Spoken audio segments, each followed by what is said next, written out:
Welcome to the Bookstore, everyone. My name is Colin Harrington. If you don't know me, I'm the events manager here. And I want to also say that we are celebrating our 40th anniversary here at the Bookstore in this very spot where our owner and master bookseller is none other than Matthew Tannenbaum, who unfortunately is not with us today. He had another speaking engagement in Great Barrington. And our bookstore staff are Michael Chavo and Louisa Gilder, who I'm sure you've met on occasion. I want to just mention, too, in May we have two events. On Friday, May 20th, Peter Steiner is going to be reading from his novel, The Capitalist, and it's a political thriller. He's a very multi-talented person. And on Sunday, May 22 at 2 p.m., we have David Fromm, and he'll be reading from his novel, The Duration.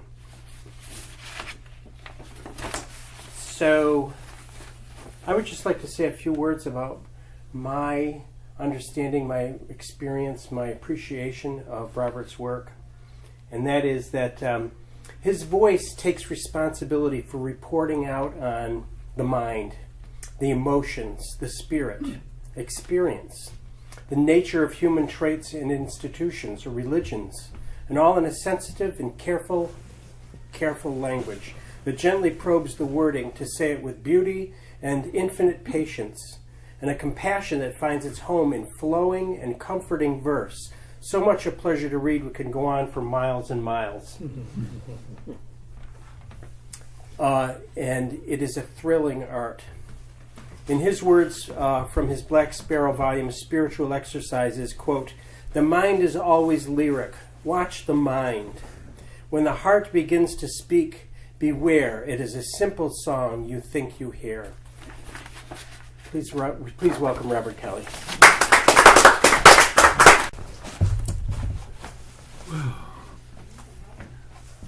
On such a beautiful day, I'm very so near you. Every third thought shall be my grave. Saith Prospero. Where's my right position? Here, but should I talk here? Here? Yes. We should move the microphone closer to you so you'll be more comfortable.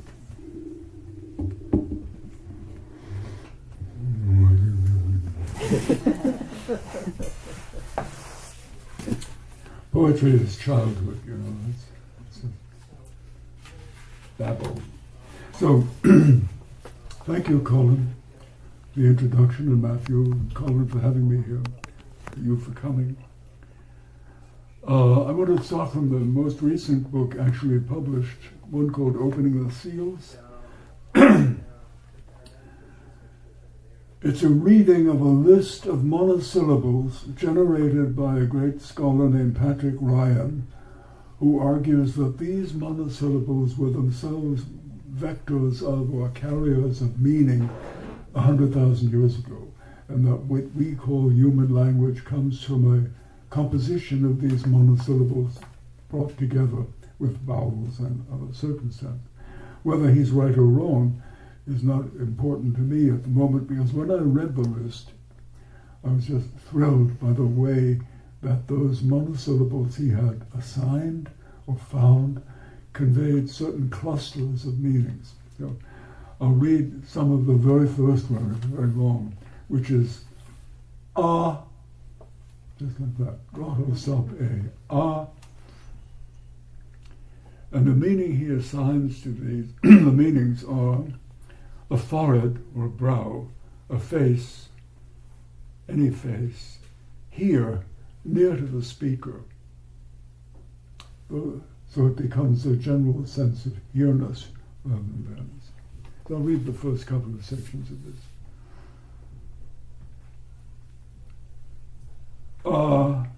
A forehead or a brow, face, a face, here, near to the speaker.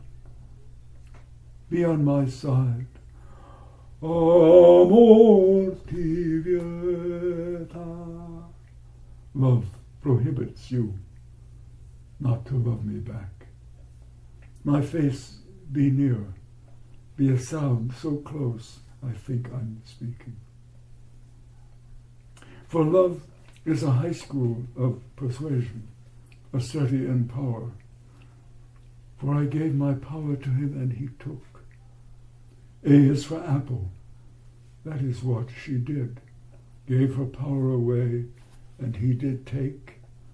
And she takes back now, wiping her forehead from the sweat of the day. Her brow a storm cloud, new bent in heaven, across the speaker's line of sight. Dick, marker of something that is near, or being close. Ah is close to who am I when I am speaking?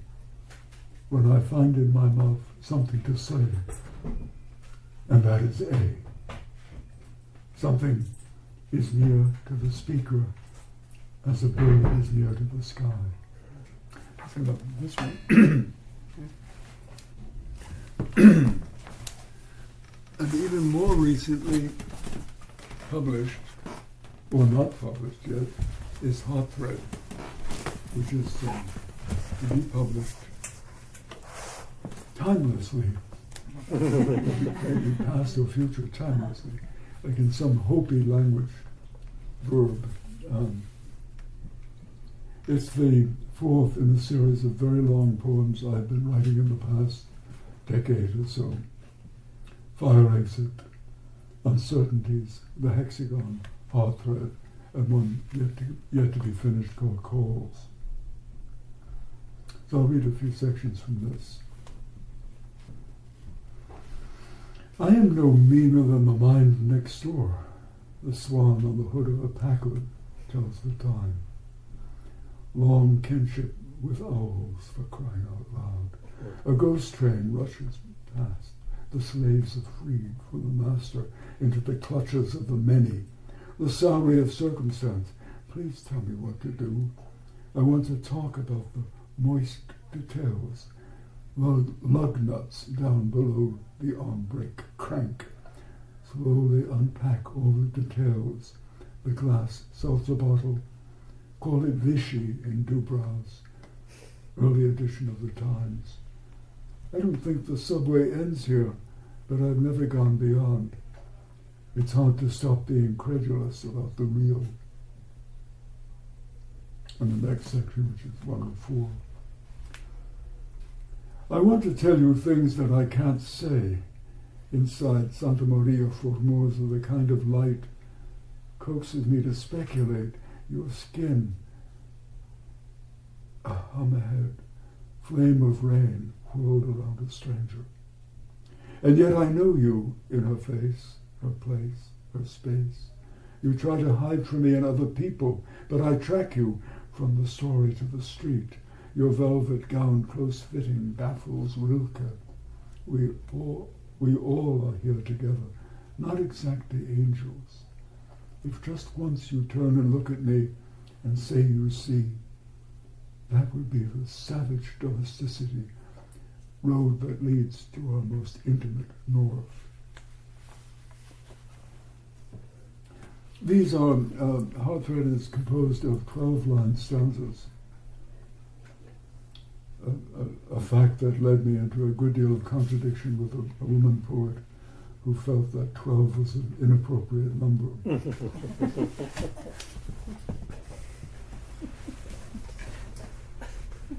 She doesn't like Judas, I guess. Anyway.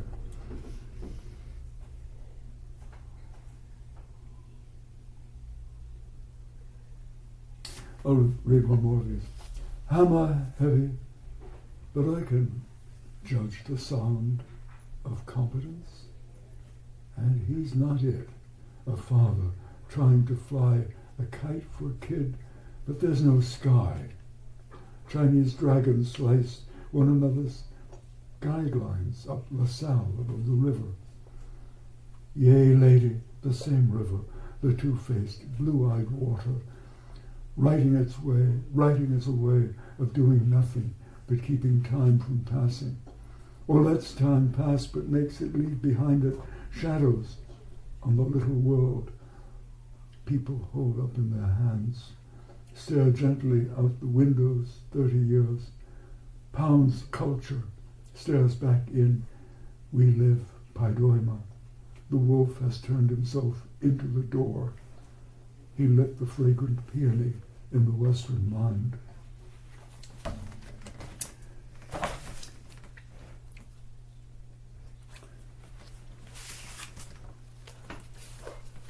So,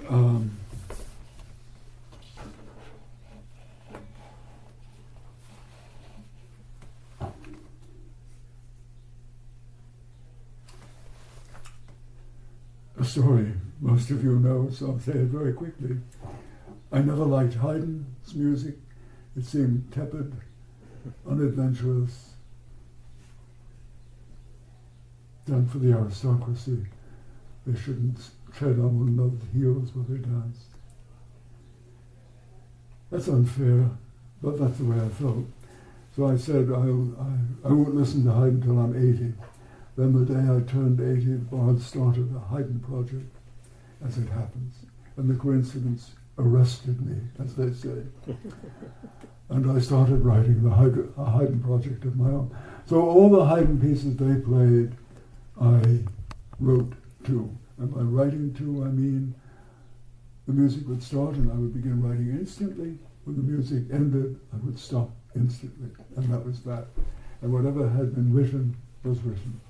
As Pontius Pilate, no otherwise a hero of mine, remarked once famously, "Quod scripsi, scripsi." What I have written, I have written. Let it go. So I'll read a couple of sections identifying their sources. If I may. See.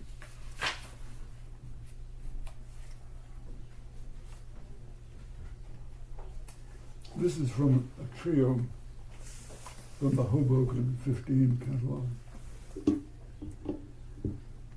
I think I've read this before. No, I don't remember that one.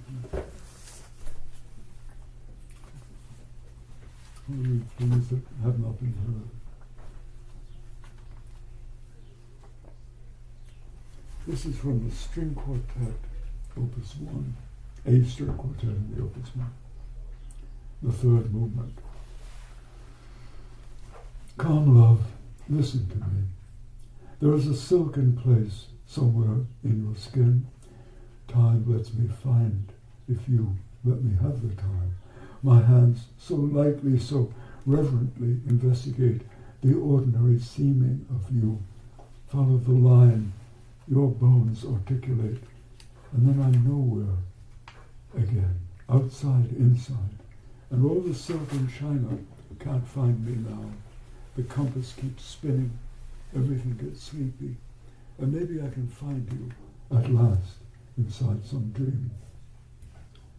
But dreams don't come easy. They have to be paid for. All the groats and groschen in the house surely barely add up to the entrance price. But worth it, worth it. Sleep and find you there.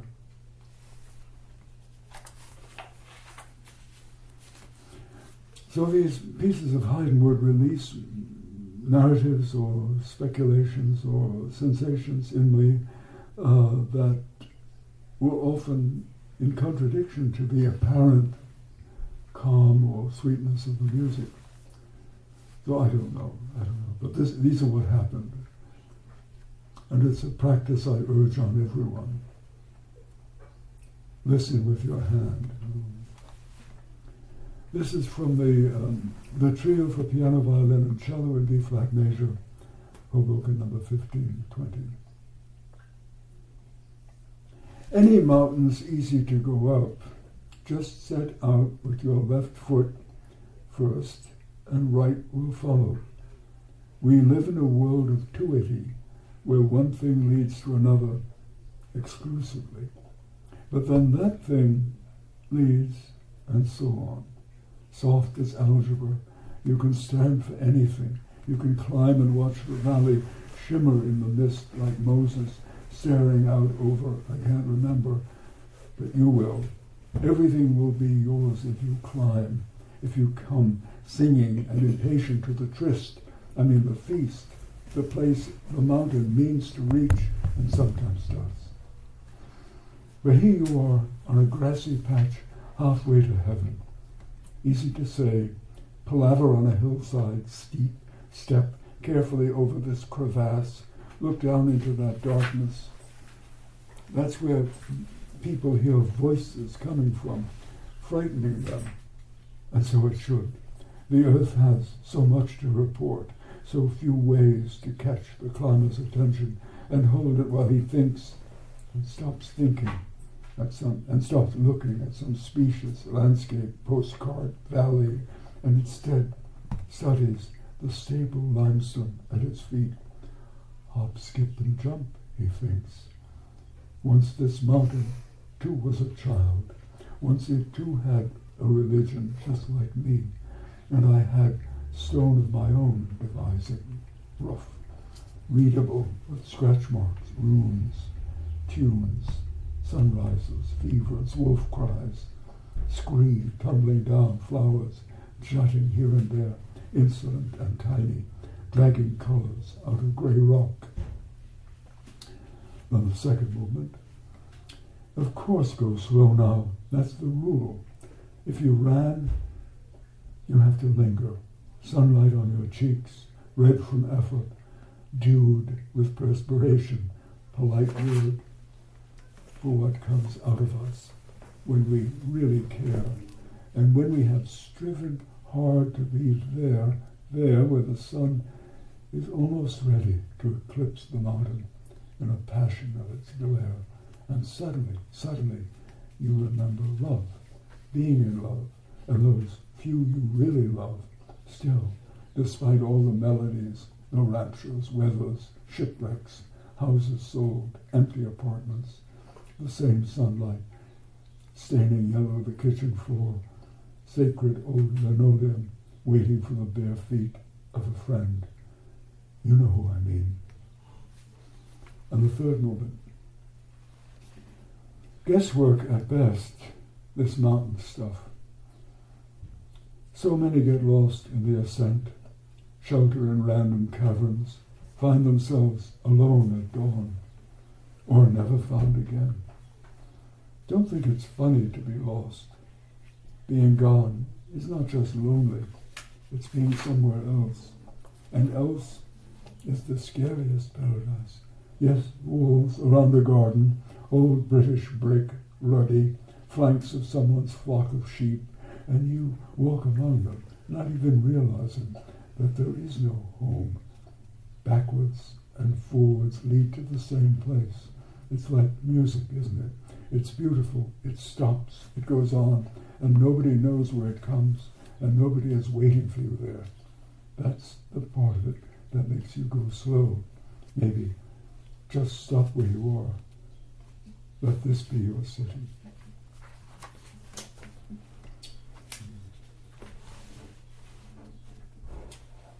This is the fifth movement of something. I'm going to read now. Fifth movement of the string quartet in C major, opus 196. I just have to say those identifications to be honest. I don't want you to run home and listen to them. Is it on YouTube? Yes. It's all on YouTube. This is the fifth movement of that quartet. See, he did 5 movements in his quartet. No wonder he lived so long. I wanted you, I could have. I hurried there, but there was gone. I felt for skin, but found water. Tried to drink it, was only air.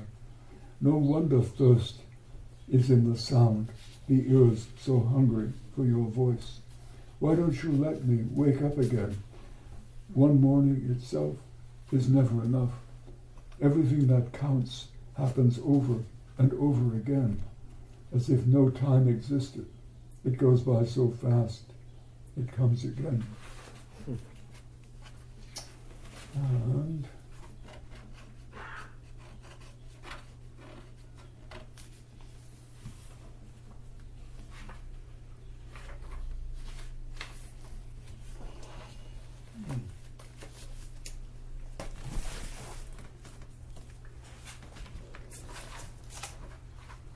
big book.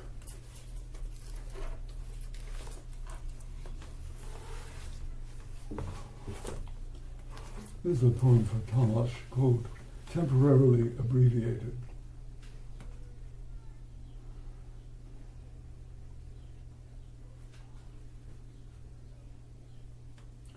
They want me in the long poem where something can finally happen, and Achilles doesn't have to pay for every kiss, and Odysseus strolls home every night to find a different cat sleeping by the fire, new constellations overhead, the sea on strike.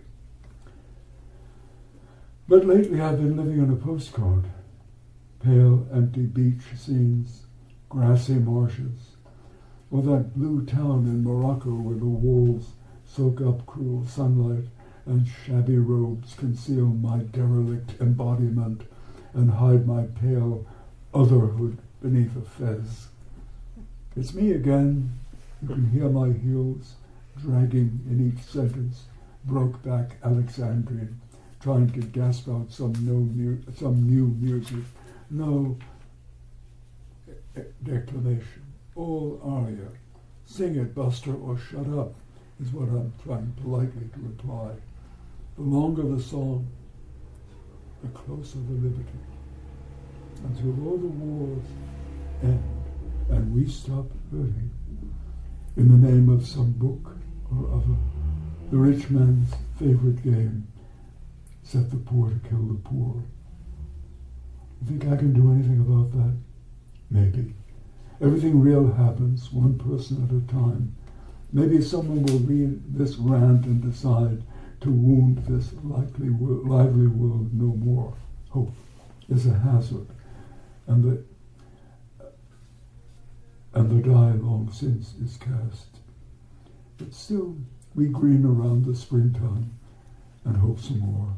So stare up into the sky like the apostles, reasoning if he went up, surely someday he has to come back down. So, these are older pieces. But another very recent book of mine, I see copies out there, is a collection made by others of essays and prose writings of mine over many years. And I wanted to bring that in somehow, but I'd also like to hear it because I haven't read it in a long time. So I've asked Billie Chernicoff if she would read that section. It's an essay called Hypnogeography, written some years ago, and it was the subject of a big conference out in Kansas, of all places, a couple of weeks after 9/11, and it generated a lot of talk then. But I haven't read it in all those 15 years since then. So if Billie would read that, I'd be very grateful.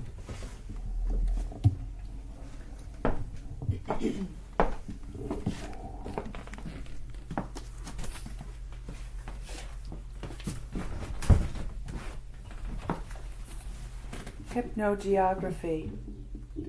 West of 9th Avenue, the high bluff ends. The land falls away abruptly in a series of cliffs and steep hillsides canted just enough to bear grass among the pale scars where rivulets have scored the earth on their way down to the Hudson.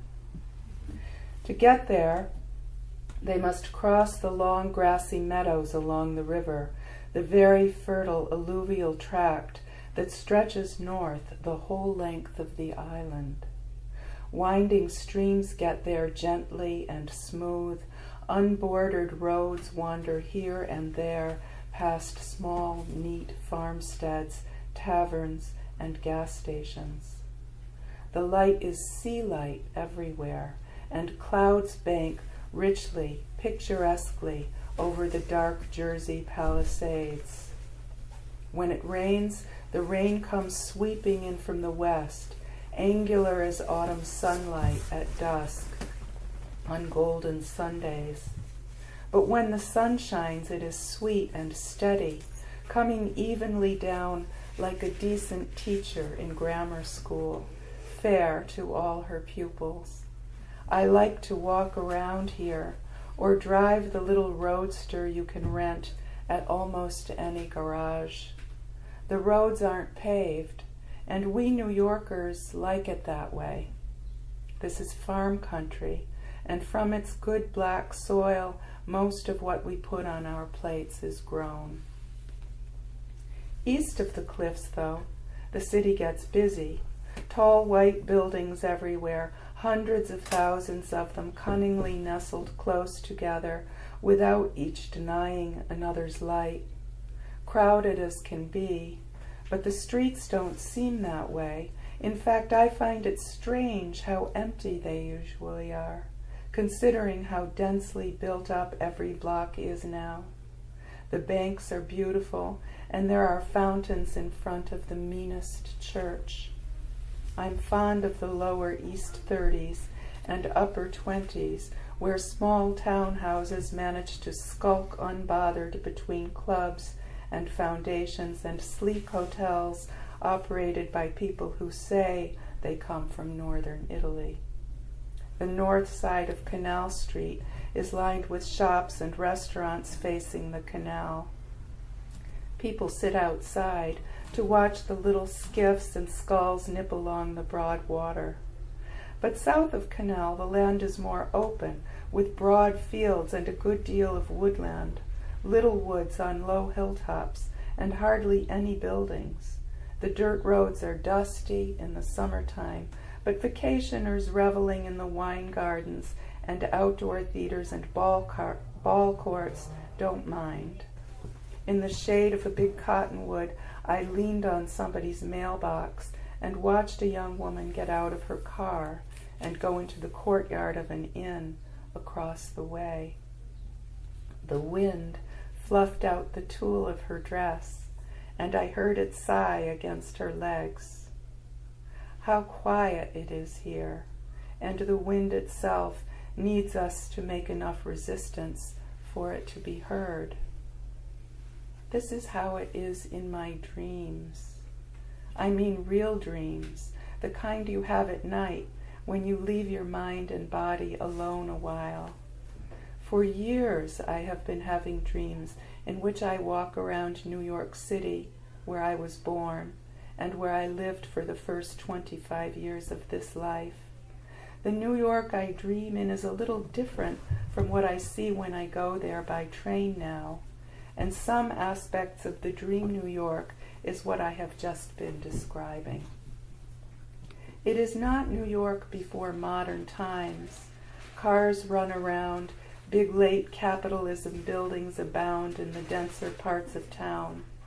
It is, as far as I know, not New York after some implausible reconstruction after some all too likely disaster. It is just New York, as it is, exactly as it is, in dream.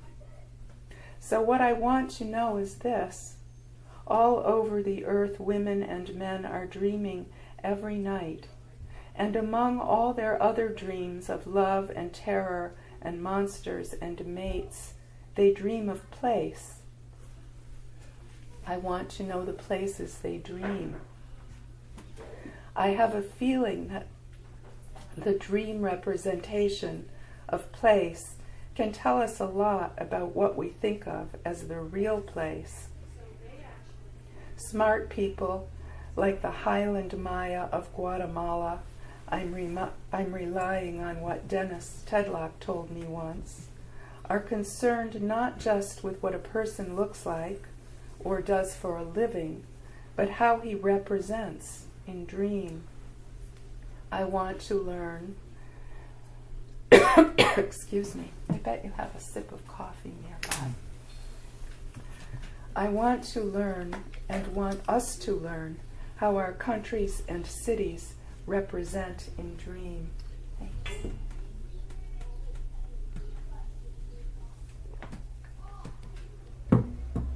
With that in mind, I want there to be a science or a study. I have given it the name Hypnogeography just because everybody can figure that out. What I propose is that all generous persons record their dreams, in general a good thing to do, when they dream of place, and that the records or recitations of these dreams be collected, examined, compared that is compared with one another and, when possible, with the undreamt, real place we find at the end of the road in from the airport. When all such dreams have been assembled and overlaid, a truer geography will appear. I don't mean that the dream place is truer than the so-called real, but that all versions of a place are needed to know the place most truly.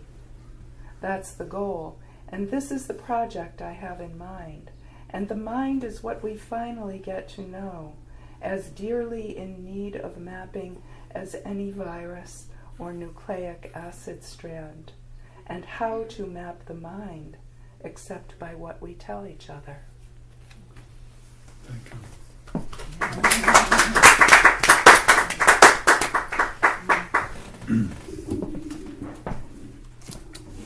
So I'll read a few more recent pieces, very recent,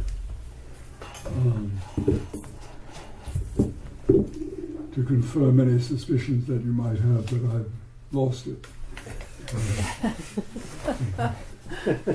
It's important to ponder losing it, you know.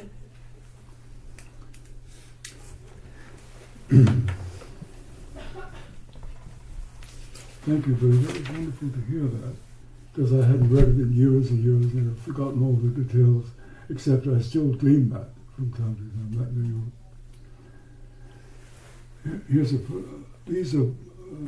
These will be poems from this past month, from April, that is. It's not my fault I'm old. It took a long time to gather what I bring to give you this bright April day. The snow rests lightly on grass, and all the blue flowers, squirrels from Siberia, I won't mind too much. But the poor daffodils, so jonquil haughty yesterday. Or is it August? Or I really have to give you our contradictions. The ones I squeezed out day to day, or the ones that clutched me to, as the ancients used to say, their bosoms. Ancients, I am closer to Athens than you, and some days I remember Abraham, Aeschylus, Phryne in the marketplace, half posing, half for real, just like me, in other words, but beautiful while she's at it. You can see her picture by Praxiteles, my comrade, who wrote in stone, as I too used to think I could. They say the beautiful picture of Aphrodite, the statue of Aphrodite by Praxiteles, is actually a living portrait of his girlfriend, the courtesan Phryne.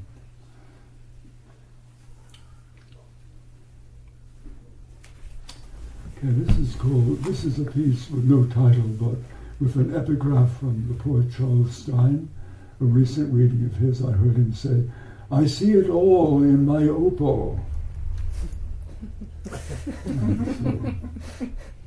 I think he said that.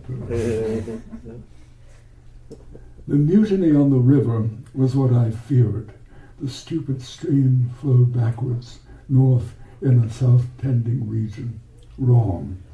Arose in a swamp, petered out where fierce mountain streams collided. Went from nowhere to nowhere, just like me, I hear you thinking. Good point. I too am haunted by having no origin, no destination. I am the captain and the mutineers, the boat and the water.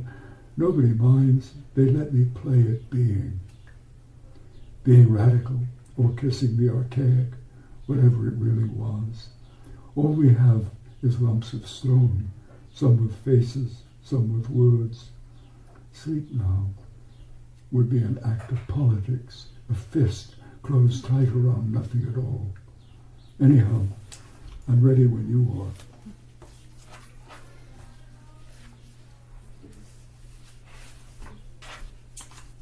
And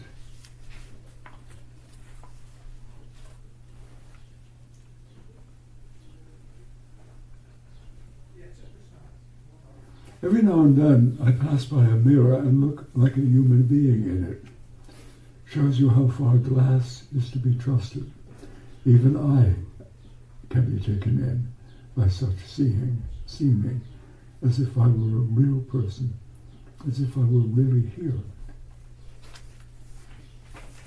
We worry about things like that.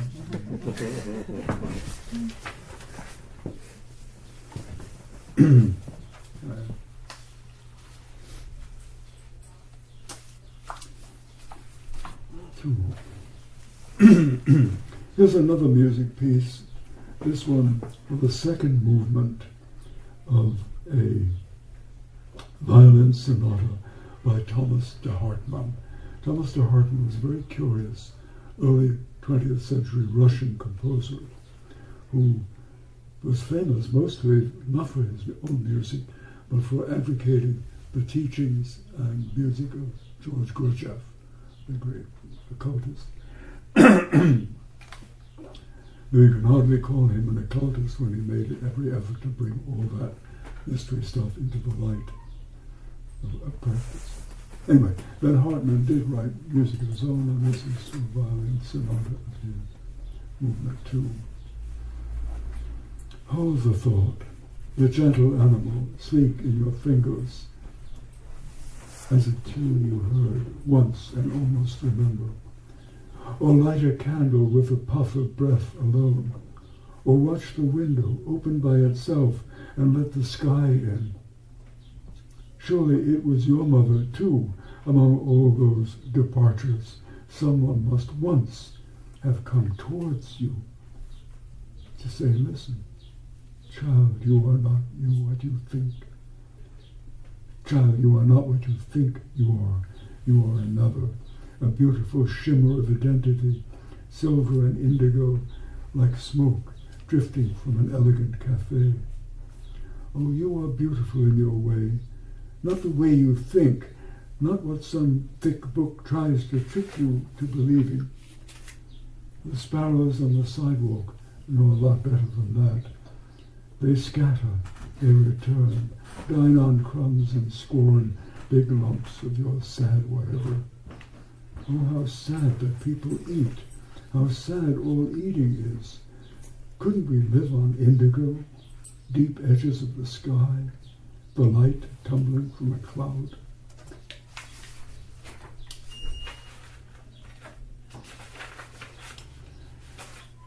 The great diet of the future will be stopping eating altogether. The really healthy one. We'll get there. I'll read one more piece, which is very detailed. So try to follow. I'm a school teacher by trade. I know how to glare at people. It's called Going to Jerusalem. Turn left at the edge of the grass. Follow the asphalt, veering uphill to the corner of the garage. Follow the double doors. Bend back to the level. Keep your head down. Pass under the tilted trunk of the buckthorn, Rhamnus species. Straighten up. Stand by the open gate and watch the intermittent traffic. Pause before making their invariable turn to the east. Your right, always your right. Then cross the gateway. Facing west now, past the dumpsters, the new shed where books are stored, and her bicycle, gift of a musical friend, shelters from winter. Straight ahead, turn south again at the scrappy hydrangeas, white, old, summer after summer, 50 years. Past the white bird bath, the birds don't seem to favor. It is pretty dirty. The new green one on the lawn is much more popular, plastic, color of old copper. Then west again at the edge of the studio. All those galvanized cans, bird seed of several kinds, and deer feed are kept safe from raccoons and from all but the most determined occasional bear. Keep going past the heating oil tank in its neat enclosure. You can hear the roar of combustion from the furnace room that heats the studio, the meditation center, the cosmetic lab, and the translation workshop. Upstairs, how loud it seems in passing. Then, with your shoulder towards the wall, where all the flower pots are lined up, and behind which the jacuzzi waits. Then jog right under the sloping canopy and clamber up the steps onto the deck. In front of you, the door. This is the place.